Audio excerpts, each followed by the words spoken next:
जय माता दी मित्रों, नमस्कार। आप लोगों को रामनवमी की ढेर सारी बधाई। चलिए हम लोग पढ़ रहे हैं उपन्यास का अगला क्लास देखते हैं। तो ये पिछला क्वेश्चन है, सुमेलित करना है, उसी का व्याख्या है। तो ये लाल टीन की छत किसकी है? निर्मल वर्मा की है। मन्नू भंडारी का क्या है? आपका बंटी 1971 की मन्नू भंडारी की है।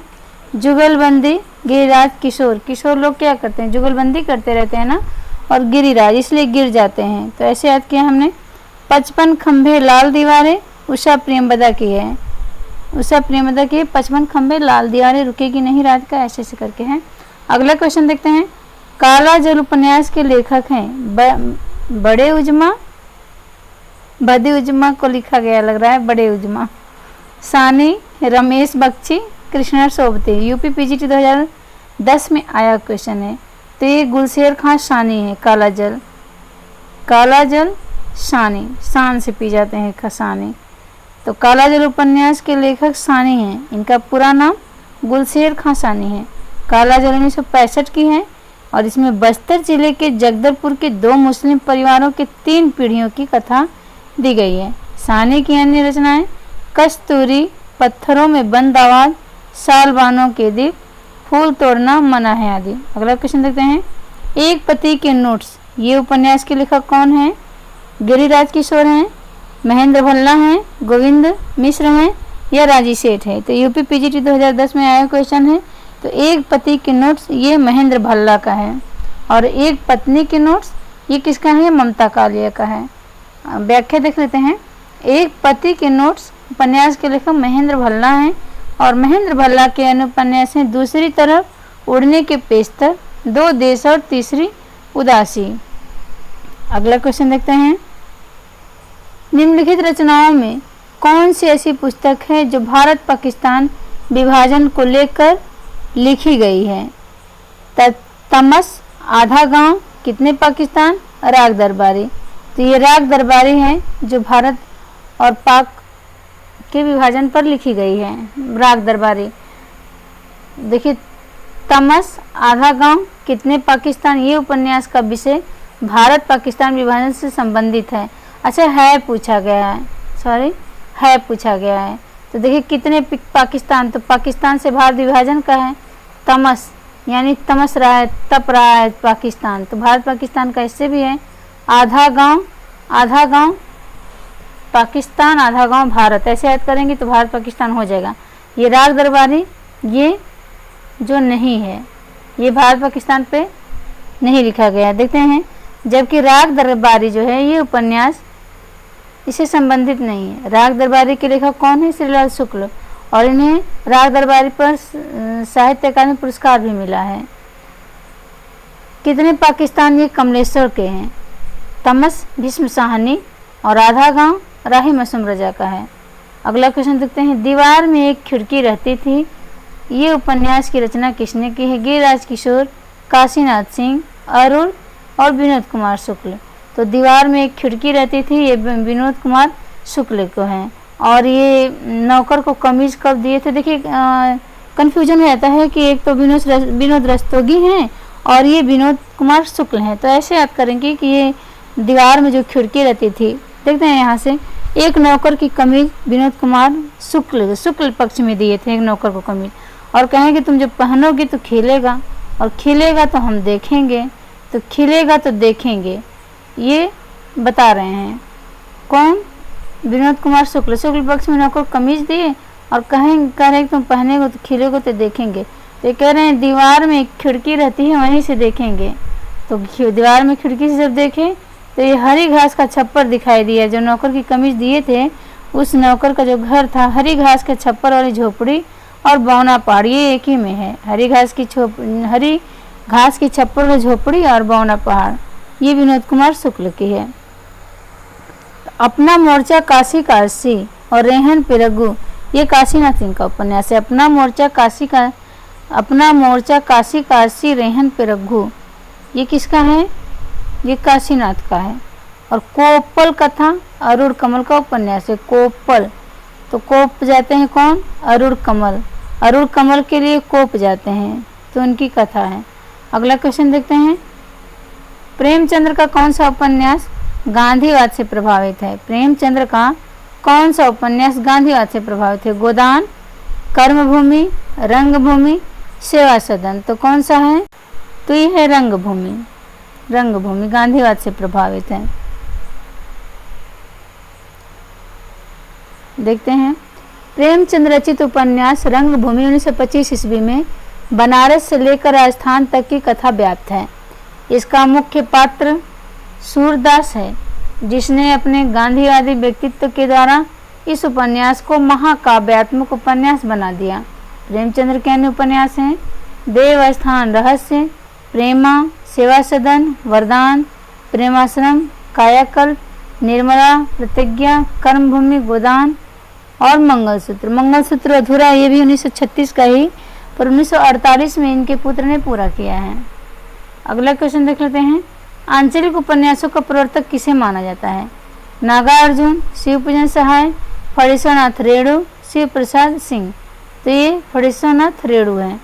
फणीश्वरनाथ रेणु हिंदी साहित्य में आंचलिक उपन्यास के जन्मदाता के रूप में प्रसिद्ध हैं। रेणु के प्रमुख आंचलिक उपन्यास मैराचल, पढ़ती परिकथा, दीर्घ तपा, जुलूस, कितने चौराहे, पलटू बाबू रोड और राम रतन ये अपूर्ण है। जबकि वैद्यनाथ मिश्र का, ये नागार्जुन का नाम है, जो कि वैद्यनाथ मिश्र ये नागार्जुन है। शिवपूजन सहाय, शिव प्रसाद मिश्र आदि सभी आंचलिक उपन्यास हैं। वैद्यनाथ मिश्र, नागार्जुन, वैद्यनाथ मिश्र, नागार्जुन, शिवपूजन सहाय, शिव प्रसाद मिश्र आदि सभी आंचलिक उपन्यास। नागार्जुन का ही नाम है ना ढक्कन, इनको बुलाया जाता था ढक्कन के नाम से। अगला क्वेश्चन, गुलाम मंडी उपन्यास की लेखिका है मैत्री पुष्पा, मृदुला गर्ग, महुआ माझी, निर्मला भूड़िया। गुलाम मंडी उपन्यास लेखिका कौन है? निर्मला भूराड़िया, गुलाम मंडी। जबकि इदन नमम, चाक, झूला नर, अलमा कबूतरी, कहे ईश्वरी, फाग मैत्री पुष्पा की है। उसके हिस्से की धूप, वंशज, चितकोबरा, अनित्य, मैं और मैं, कठ गुलाब, मृदुला गर्ग की है। मैं बोरिस इल्ला महुआ माझी की रचित उपन्यास हैं। मैं बोरिस इल्ला। और अनित्य किसी और का भी है अनित्य। हाँ, अनित्य बदी उजमा की भी है, पर इनकी कहानी है बदी उजमा की। और ये बदी उजमा की कहानी है अनित्य, और मैत्री पुष्पा का अनित्य क्या है? उपन्यास है। अगला क्वेश्चन देखते हैं, फरिश्ते निकले की मुख्य पात्र हैं। फरिश्ते निकले के मुख्य पात्र हैं चंपा बहू, बेला बहू, नरगिस बहू, चमेली बहू।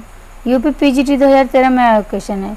फरिश्ते निकले मैत्री पुष्पा द्वारा रचित स्त्री विमर्श पर आधारित उपन्यास है। इस उपन्यास की दो मुख्य पात्र बेला बहू और उजारा, इनके अन्य पात्र लिली और बसंती भी हैं। मैत्री पुष्पा का है विमर्श आधारित। अगला क्वेश्चन देखते हैं, उपन्यासों के तत्वों में कौन सा नहीं है? नहीं पे देना ध्यान। कथा वस्तु, चरित्र चित्रण, कथोपकथन, रंग निर्देश। तो ये रंग निर्देश नहीं है। Option number D. उपन्यास के प्रमुख तत्व कथा वस्तु, चरित्र चित्रण, कथोपकथन, देश काल, उद्देश्य और शैली। उपयुक्त तत्वों में कथोपकथन, देश काल, कथा विकास, चरित्र चित्रण आदि के द्वारा लेखक अपना उद्देश्य सिद्ध करता है। जबकि रंग निर्देश उपन्यास के तत्वों के संदर्भ में उपन्यास के तत्वों के अंतर्गत नहीं आता है रंग निर्देश। अगला क्वेश्चन देते हैं, देवकी नंदन खत्री जी के उपन्यास चंद्रकांता को हिंदी का प्रथम उपन्यास किसने माना है? आचार्य रामचंद्र शुक्ल, आचार्य हजारी प्रसाद द्विवेदी, डॉक्टर नामवर सिंह या डॉक्टर श्री कृष्णलाल। तो देवकी नंदन खत्री के उपन्यास चंद्रकांता। देवकी के पुत्र हैं कृष्ण, तो कृष्ण ही मानेंगे ना कि प्रथम उपन्यास चंद्रकांता है। देखते हैं व्याख्या। देवकी नंदन खत्री जी के उपन्यास चंद्रकांता को हिंदी का प्रथम उपन्यास डॉक्टर श्री कृष्णलाल ने माना है। इस उपन्यास की रचना 19वीं सदी के आखिरी में हुई थी। यह उपन्यास अत्यधिक लोकप्रिय हुआ चंद्रकांता। और कहा जाता है कि इसे पढ़ने के लिए लोगों ने देवनागरी सीखी। यह तिलस्मी और अय्यारी पर आधारित है। इसका नाम नायिका के नाम पर रखा गया है। अगला क्वेश्चन देखते हैं, किस भाषा में उपन्यास को कादम्बरी कहा जाता है? संस्कृत, मराठी, गुजराती, तमिल। गुजराती, मराठी, तमिल, संस्कृत। तो जो मराठी भाषा में है ना उपन्यास, इसी को कादम्बरी कहा गया है। मराठी भाषा में उपन्यास को कादम्बरी कहते हैं तथा गुजराती में नवल तथा बांग्ला में नावेल। गुजराती में नवल है, बांग्ला में नावेल है।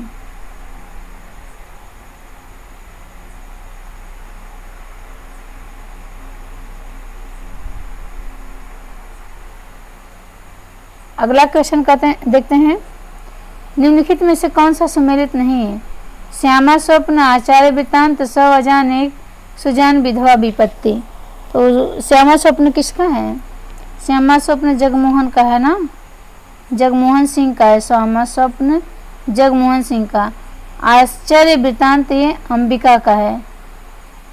सौ अजान एक सुजान ये किसका है? ये बालकृष्ण भट्ट का है। तो यहाँ बाल चाहिए, बालकृष्ण भट्ट दे देते हैं, बालकृष्ण भट्ट का सौ अजान एक सुजान। विधवा विपत्ति ये किसका है? विधवा विपत्ति ये राधा चरण गोस्वामी का। विधवा पे विपत्ति आती है कहाँ जाती हैं? तो राधा के चरण में जाती है ना, ऐसे याद करेंगे। अगला क्वेश्चन है, विकल्प सौ अजान, विकल्प जो है सौ अजान एक सुजान देव दत्त का सही सुमेलन नहीं है। निम्न में से सही सुमेलन होगा। श्यामा स्वप्न डॉक्टर जगमोहन सिंह का है। और आचार्य वृत्तांत पंडित अंबिका दत्त व्यास का है। सौ अजान एक सुजान, सौ अजान एक सुजान बालकृष्ण भट्ट का है। विधवा विपत्ति राधा चरण गोस्वामी का है, राधा चरण गोस्वामी का है। ठीक तो है। अगला क्वेश्चन देखते हैं, हिंदी का प्रथम ऐतिहासिक उपन्यास है झांसी की रानी, नूरजहां, हृदय हारड़ी और सम्राट। तो हिंदी का प्रथम ऐतिहासिक उपन्यास कौन सा है? तो हिंदी का प्रथम ऐतिहासिक उपन्यास है झांसी की रानी, नूरजहां, हृदय हारड़ी, सम्राट अशोक। हृदय हारड़ी है। हिंदी का प्रथम ऐतिहासिक उपन्यास हृदय हारड़ी है। दिए गए विकल्प के अनुसार हृदय हारड़ी हिंदी का प्रथम ऐतिहासिक उपन्यास है। इसके लेखक किशोरीलाल गोस्वामी हैं। इनके अन्य उपन्यास हैं तारा, कनक कुसुम व मस्तानी, सुल्ताना, रजिया बेगम व रंग महल में हलाहल। झांसी की रानी उपन्यास के लेखक वृंदावन लाल वर्मा। नूरजहां गुरु भक्त सिंह की रचना है। किशोरीलाल गोस्वामी को हिंदी का प्रथम ऐतिहासिक उपन्यासकार माना जाता है। किशोरीलाल गोस्वामी को हिंदी का प्रथम ऐतिहासिक उपन्यासकार माना जाता है। अगला क्वेश्चन देखते हैं, उर्दू में उपन्यास चौगाने हस्ती ये प्रेमचंद्र का है। हिंदी में रूपांतरण किस नाम से किया है? गबन से, मंगलसूत्र से, गोदान से या रंगभूमि से? तो ये रंगभूमि से है। चौगाने हस्ती रंगभूमि, रंगभूमि 1925 की है। व्याख्या देखते हैं, उर्दू उपन्यास चौगाने हस्ती प्रेमचंद्र का हिंदी रूपांतरण रंगभूमि है। प्रेमचंद्र द्वारा मूल उर्दू में लिखित उपन्यास का उसके द्वारा किया गया हिंदी रूपांतरण निम्नलिखित है। असरारे मवादी देवस्थान, इसको असरारे मवाद उर्दू में है और हिंदी में रूपांतरित किया है प्रेमचंद्र ने। हम खुरमा व हम सबा प्रेमा अर्थात दो सखियों का विवाह। किसना ये गबन करता है। जलवाए इशार ये 1932 का है। जलवाए इशार 19 बजारे हुस्न ये 1918 की है सेवा सदन में। और गोसाई आफियत प्रेमाश्रम का है। रंगभूमि चौगाने हस्ती का है रूपांतरित है। अगला क्वेश्चन देखते हैं, अगला क्वेश्चन देखते हैं, इनमें से कौन सा उपन्यास प्रेम विवाह और से संबंधित नहीं है? कौन सा इनमें से कौन सा उपन्यास है जो प्रेम विवाह और सेक्स से संबंधित नहीं है? इरावती, तितली, कंकाल, इनमें से कोई नहीं। तो ये कौन सा नहीं है? कंकाल। ये सब जयशंकर प्रसाद की है। इरावती, कंकाल और तितली तो जयशंकर प्रसाद द्वारा रचित उपन्यास कंकाल ये प्रेम विवाह और सेक्स से संबंधित नहीं है। कंकाल में देश की सामाजिक स्थिति का अंकन है। नायक विजय और नायिका तारा के माध्यम से प्रेम और विवाह जैसे प्रश्नों को लेकर जाति वर्ग तथा व्यक्ति समाज जैसी समस्याओं पर लेखक ने विचार किया है। अगला क्वेश्चन देखते हैं, हिंदी का पहला आंचलिक उपन्यास कौन सा है? तो मैला आंचल है। मैला आंचल 1954 की है ना, परिसोनाथ रेणु की। और इसमें देखिए मैंने थोड़ा सा लिखा है कि इसमें पद्मश्री मिला है। परिसोनाथ रेणु द्वारा रचित सन 1954 ईस्वी में मैला आंचल हिंदी का पहला आंचलिक उपन्यास है। इसका कथ्य पुड़िया जिले के मेरीगंज गांव की कथा है। रेणु द्वारा रचित आंचलिक उपन्यास है परती परिकथा, दीर्घ तपा, जुलूस, कितने चौराहे, पलटू बाबू रोड, राम रतन राय, ये सब इनका है। जबकि आधा गांव राहे मासूम रजा का रचित उपन्यास है। वरुड़ा के बेटे नागार्जुन का है। अगला क्वेश्चन देखते हैं, समाज से उपेक्षित भंगियों की जीवन गाथा उपन्यास में है। जुलूस में है नाचो बहुत गोपाल, मैला आंचल, परती परिकथा। तो किसमें है? नाचो बहुत गोपाल में समाज से उपेक्षित भंगियों की जीवन गाथा उपन्यास में है। देखते हैं इसकी व्याख्या। समाज से उपेक्षित भंगियों की जीवन गाथा नाचो बहुत गोपाल में है। नाचो बहुत गोपाल यशस्वी साहित्यकार अमृतलाल नागर का है। उनके अब तक के उपन्यास लीक से हटकर सर्वथा मौलिक उपन्यास है। तो पूछा जाएगा कि अमृतलाल नागर का सर्वथा मौलिक उपन्यास कौन सा है? तो लीक से हटकर। इसमें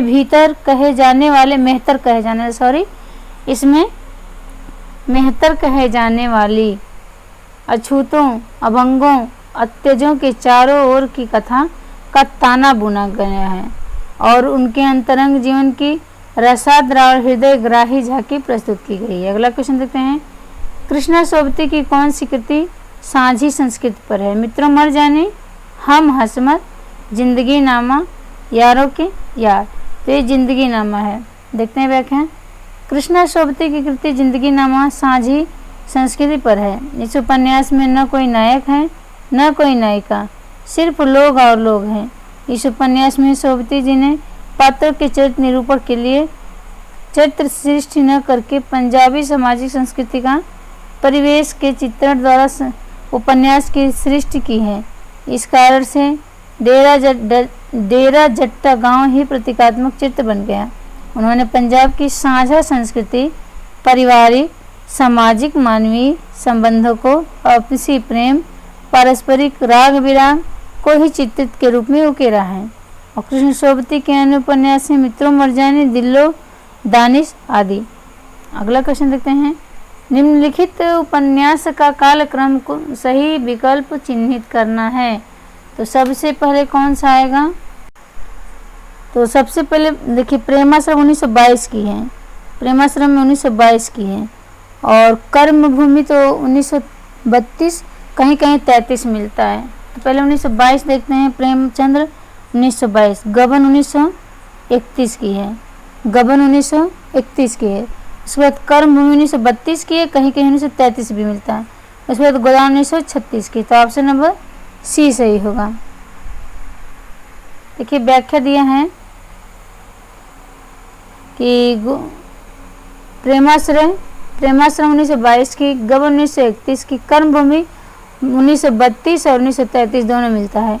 गोदान 1936 की है। किस रचनाकार ने पौराणिक आख्यानों को अपने उपन्यासों में सरदा नए और विश्वसनीय रूप में प्रस्तुत किया है? नंद कोहली, नरेंद्र कोहली, जयशंकर प्रसाद, वृंदालाल वर्मा या मोहन राकेश? तो कौन सा है ये? नरेंद्र कोहली है। किस रचनाकार ने पौराणिक आख्यानों को अपने उपन्यासों में सर्वथा नए और विश्वसनीय रूप में प्रस्तुत किया है? तो नरेंद्र कोहली है। उपन्यासकार नरेंद्र कोहली ने पौराणिक आख्यानों को अपने उपन्यासों में सर्वथा नए और विश्वसनीय रूप में प्रस्तुत किया है। इनके द्वारा रचित उपन्यास हैं आतंक, नरेंद्र कोहली का आतंक है। साथ सहा गया दुख है। अभ्युदय, महासमर, अभ्युदय रामायण पर आधारित है ना, राम कथा पर, और महासमर महाभारत पे। अभिज्ञान, तोड़ो कारा तोड़ो, इन्होंने अभ्युदय रघु में राम कथा को तथा महासमर में महाभारत की कथा को नए संदर्भ में प्रस्तुत किया गया। अगला क्वेश्चन है, डॉक्टर काशीनाथ सिंह द्वारा लिखित उपन्यास उपसंहार की कथा वस्तु का आधार है। सीता निष्कासन के बाद राम का जीवन, महाभारत युद्ध के बाद कृष्ण का जीवन, या ज्ञान प्राप्ति के बाद बुद्ध का जीवन, या दक्षिण अफ्रीका से लौट के बाद गांधी जी का जीवन। तो डॉक्टर काशीनाथ सिंह द्वारा लिखित उपन्यास उपसंहार, काशीनाथ उपसंहार। तो ये ऑप्शन नंबर बी है, महाभारत युद्ध के बाद कृष्ण का जीवन है उपसंहार। व्याख्या देखते हैं, डॉक्टर काशीनाथ सिंह द्वारा लिखित उपन्यास उपसंहार महाभारत युद्ध के बाद कृष्ण के जीवन की कथा वस्तु पर आधारित उपन्यास है। इनके द्वारा रचित उपन्यास अन्य हैं काशी काशी, अपना मोर्चा, रेहन पे रघु और महुआ चरित। डॉक्टर काशी सिंह द्वारा लिखित उपन्यास वही है उपसंहार, महाभारत युद्ध के बाद कृष्ण के जीवन की कथा वस्तु का पर आधारित है। इनके अन्य उपन्यास है काशी काशी, अपना मोर्चा, रहन पे रघु, महुआ चरित आदि। अगला क्वेश्चन देख लेते हैं,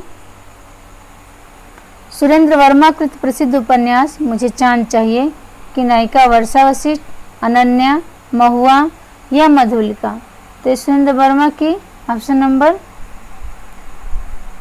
ए वर्षा वशिष्ठ सुरेंद्र वर्मा के प्रसिद्ध उपन्यास मुझे चांद चाहिए की नायिका है। सुरेंद्र वर्मा कृत उपन्यास मुझे चांद चाहिए की नायिका वर्षा वशिष्ठ हैं। इस उपन्यास में इन्हें 1996 ईस्वी में साहित्य अकादमी पुरस्कार सम्मान से पुरस्कृत किया गया है। इनके द्वारा रचित अन्य उपन्यास हैं अंधेरे से पर 1980, दो मुर्दे के लिए, गुलदस्ता 1998, काटना समी का वृक्ष, पद्म पंखुरी की धार से। इस रचना पर इन्हें 2016 ईस्वी में व्यास सम्मान प्राप्त हुआ था। अगला क्वेश्चन देखते हैं, वे दिन किस गद्यात्मक विधि की रचना है? संस्मरण, कहानी, यात्रा वृत्तांत, उपन्यास। तो वे दिन किसका है? वे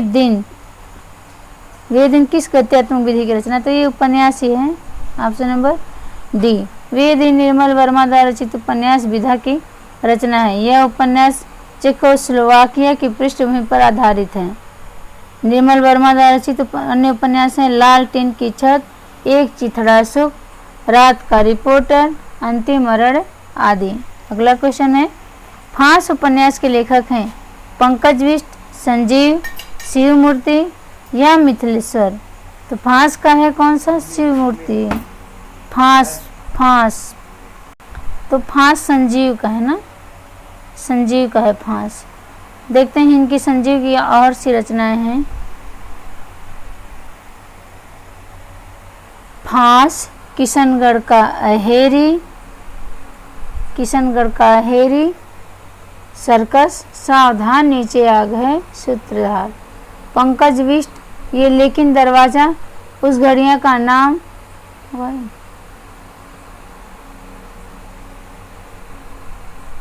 पंकज बिष्ट का लेकिन दरवाजा है, उस चिड़िया का नाम तर्प है, दो ही है। शिवमूर्ति का तर्पण त्रिशूल, और मिथिलेश्वर का प्रेम न बाड़ी उपजे या अंत नहीं, युद्ध स्थल सुरंग में सुबह। अगला क्वेश्चन देखते हैं। अगला क्वेश्चन,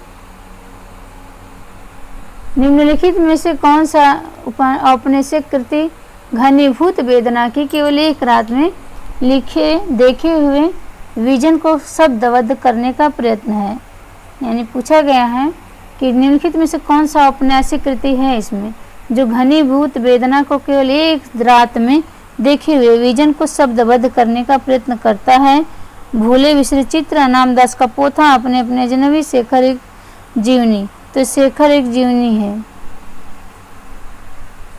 शेखर एक जीवनी। अगला क्वेश्चन व्याख्या रखते हैं। शेखर एक जीवनी नामक औपन्यासिक कृति घनीभूत वेदना की केवल एक रात में देखे हुए विजन को शब्दबद्ध करने का प्रयत्न करते हैं, जबकि भूले बिसरे चित्र भाग्यवती चरण वर्मा का, अनामदास का पोथा हजारी प्रसाद द्विवेदी का तथा अपने अपने अजनबी अज्ञेय द्वारा रचित उपन्यास है। अगला क्वेश्चन देखते हैं। कंकाल एक प्रकार से पाप और पुण्य की समस्या है। इस कथन के समकक्ष जयशंकर प्रसाद के बाद निम्नलिखित में से किस उपन्यास में से समस्या का मुख्य रूप उठाया गया है? गोदान, अमृत विष, नदी के द्वीप या चित्रलेखा। तो इसमें ऑप्शन नंबर कौन सा सही होगा? एक बार समझते हैं क्या कर रहा है क्वेश्चन।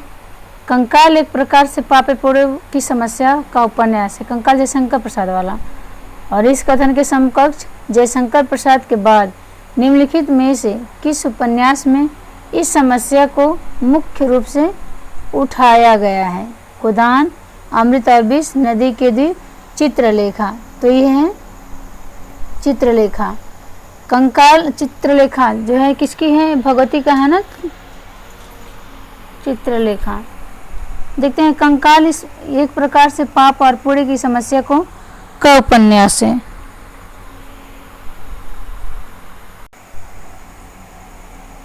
कंकाल एक प्रकार से पाप पुण्य की समस्या पर है और इसी कथन के समकक्ष जयशंकर प्रसाद के बाद भगवती चरण वर्मा ने अपने उपन्यास जो चित्रलेखा इनका उस पर इस समस्या को मुख्य रूप से उठाया गया है जो पाप पुण्य वाला है।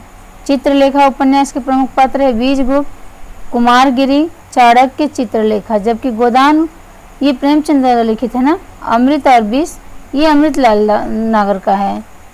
और नदी के द्वीप ये अज्ञेय का 1951 में। अगला क्वेश्चन देखते हैं। अपने अपने अजनबी उपन्यास के लेखक हैं सच्चिदानंद हीरानंद वात्स्यायन, प्रभाकर माचवे, भगवती चरण वर्मा, यशपाल। तो ऑप्शन नंबर ए सच्चिदानंद हीरानंद वात्स्यायन ये अपने अपने अजनबी उपन्यास के लेखक हैं। व्याख्या देखते हैं। अपने अपने अजनबी उपन्यास के लेखक सच्चिदानंद हीरानंद वात्स्यायन अज्ञेय हैं। सन 1961 ईस्वी में रचित उपन्यास अपने अपने अजनबी का मूल विषय मृत्यु से साक्षात्कार है। इस उपन्यास के प्रमुख पात्र सेल्मा और योके हैं। अज्ञेय द्वारा रचित अन्य उपन्यास हैं शेखर एक जीवनी 2 भाग में है, नदी के द्वीप। अगला क्वेश्चन देखते हैं। उपन्यास और उपन्यासकार की दृष्टि से एक युग्म अशुद्ध है। नीला चांद शिव प्रसाद का है। महाभोज तो मनु भंडारी की है, यही अशुद्ध है। सारा आकाश राजेंद्र यादव का है। मुझे चांद चाहिए सुरेंद्र वर्मा का। तो ऑप्शन नंबर बी यही नहीं है। महाभोज जो मनु भंडारी का नाटक और उपन्यास है। ये नीला चांद पे इनके शिव प्रसाद सिंह को साहित्य अकादमी पुरस्कार मिला है 1990 में। और अगला क्वेश्चन देखते हैं। व्याख्या दिया है ना। नीला चांद शिव प्रसाद सिंह, महाभोज मन्नू भंडारी, सारा आकाश राजेंद्र यादव, मुझे चांद चाहिए सुरेंद्र वर्मा, अंतर्वशी उषा प्रेमवदा। अगला क्वेश्चन देख लेते हैं। निम्नलिखित में से एक कृति एक प्रसिद्ध साहित्यकार के जीवन पर आधारित उपन्यासात्मक जीवनी है। शेखर एक जीवनी, आवारा मसीहा, गुड़िया भीतर गुड़िया, अन्य से अनन्या तक। तो ये है आवारा मसीहा। ये क्या है? आवारा मसीहा विष्णु प्रभाकर का है और ये शरद चंद्र चट्टोपाध्याय के जीवन पे लिखा गया है। आवारा मसीहा विष्णु प्रभाकर का। देखते हैं आवारा मसीहा ये विष्णु प्रभाकर का उपन्यासात्मक जीवनी है। शेखर एक जीवनी अज्ञेय की है, ये भी उपन्यास है। गुड़िया भीतर गुड़िया मैत्री पुष्पक ये आत्मकथा है। और अन्य से अनन्या प्रभा खितान का आत्मकथा है। तो अन्न दिया है ना, अन्य से अनन्या। तो अन्न कहाँ होता है? खेत में होता है। और गुड़िया कौन खेलती हैं? तो मैत्री लोग खेलती हैं। मित्रता में लड़कियां छोटी छोटी जो हैं गुड़िया खेलती हैं। तो गुड़िया भीतर गुड़िया मैत्री पुष्पा का है। सुरंग में सुबह उपन्यास के लेखक हैं शिव मूर्ति, मिथिलेश्वर, संजीव, अमरकांत। तो कौन सा है? मिथिलेश्वर है। सुरंग में सुबह उपन्यास के लेखक मिथिलेश्वर है। सुरंग में सुबह उपन्यास के लेखक मिथिलेश्वर हैं। इनके द्वारा रचित उपन्यास झुनिया, युद्धस्थल, प्रेम नबाड़ी, उपजे, यह अंत नहीं, माटी कहे कुम्हार से, पानी बीच में मीन प्यासी, ये सब मिथिलेश्वर का है। अगला क्वेश्चन देखते हैं। सुरंग में सुबह उपन्यास के लेखक मिथिलेश्वर हैं। इनके द्वारा चित्रण पर झुनिया, युद्धस्थल, प्रेम नबाड़ी उपजे, यह अंत नहीं, माटी कहे कुम्हार से, पानी बीच मीन प्यासी। अगला क्वेश्चन देखते हैं। औरत की बोली कृति के रचनाकार है महुआ माझी, गीताश्री, मैत्री पुष्पा, अलका सरावगी। तो किसी ने कहा कि औरत की बोली, तो गीताश्री। गीता पे हाथ रख के खाओ कि औरत की बोली बोल लोगे, ऐसे मैंने याद किया है, तो आप लोग बता दें। औरत की बोली कृति की रचनाकार गीताश्री है, जबकि महुआ माझी ने में बोरिसिल्ला, मैत्री पुष्पा ने झूला नट तथा अलका सरावगी ने शेष कादम्बरी नामक कृति से रचना की है। अगला क्वेश्चन देखते हैं। भट्टिनी किस प्रकार की नायिका है? बाण भट्ट की आत्मकथा, चित्रलेखा, दिव्या, पुनर्नवा। तो ये बाण भट्ट की आत्मकथा की है ना भट्टिनी। देखते हैं, ये हजारी प्रसाद द्विवेदी की है और इस उपन्यास के प्रमुख पात्र है बाण भट्ट, भट्टिनी, न्यूनिया या निपुणिका, सुचरिता, महामाया इत्यादि। अगला क्वेश्चन देखते हैं।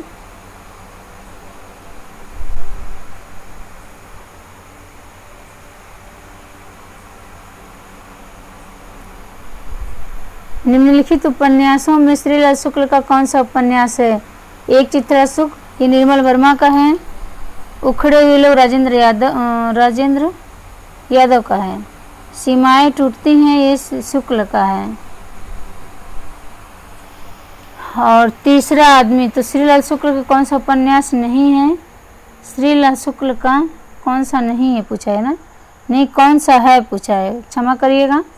निम्नलिखित उपन्यासों में श्री लाल शुक्ल का कौन सा उपन्यास है? तो ये है सीमाएं टूटती हैं, ये है सीमाएं टूटती हैं। सीमाएं टूटती हैं उपन्यास के लेखक श्री लाल शुक्ल हैं और इनके उपन्यास हैं सोनी घाटी का सूरज, अज्ञातवास, राग दरबारी, मकान, पहला पड़ाव, विश्रामपुर का सन इत्यादि। और राग दरबारी पे इनके कौन सा पुरस्कार मिला है? कमेंट में आप लोग बताइएगा। जबकि एक चित्रा सुख निर्मल वर्मा का है, उखड़े लोग राजेंद्र यादव का है, तीसरा आदमी कमलेश्वर का है, काली आंधी, तीसरा आदमी, ये सब कमलेश्वर के हैं। अगला क्वेश्चन देखते हैं। मिलजुल मन उपन्यास की लेखिका हैं, कौन है मिलजुल मन के? कृष्णा सोबती, मन्नू भंडारी, मृदुला गर्ग, उषा प्रेम। तो मिलजुल कब मिलजुल बढ़ेगा?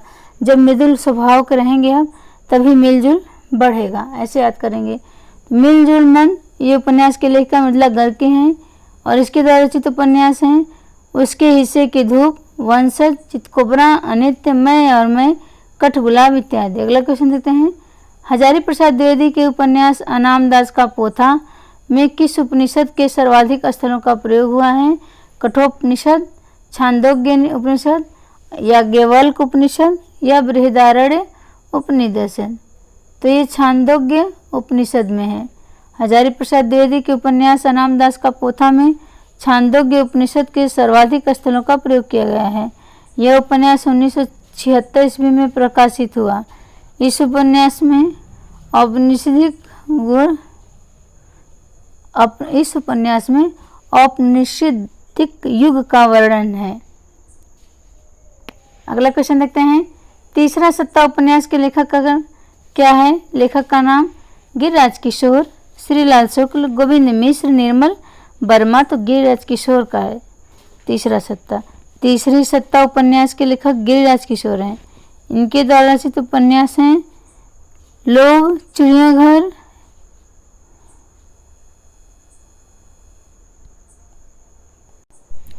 तीसरी सत्ता उपन्यास के लेखक गिरिराज किशोर और इनके अन्य उपन्यास हैं लोग, चिड़ियाघर, यात्राएं, जुगलबंदी, यथा प्रस्तावित, परिशिष्ट, असलहाट, ढाईघर और पहला गिरमिटिया।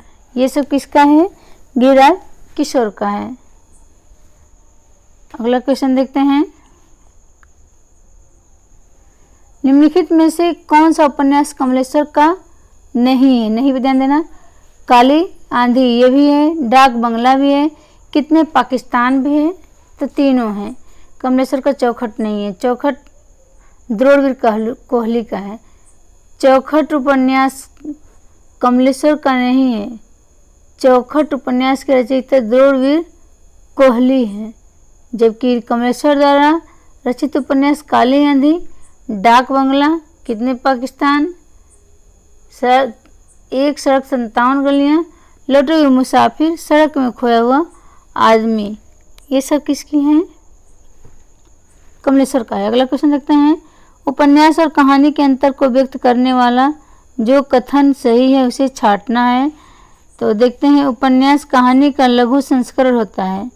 उपन्यास जो है कहानी का लघु संस्करण होता है, और कहानी उपन्यास का 10वां भाग होता है। उपन्यास कहानी का लघु संस्करण होता है, कहानी उपन्यास का 10वां भाग।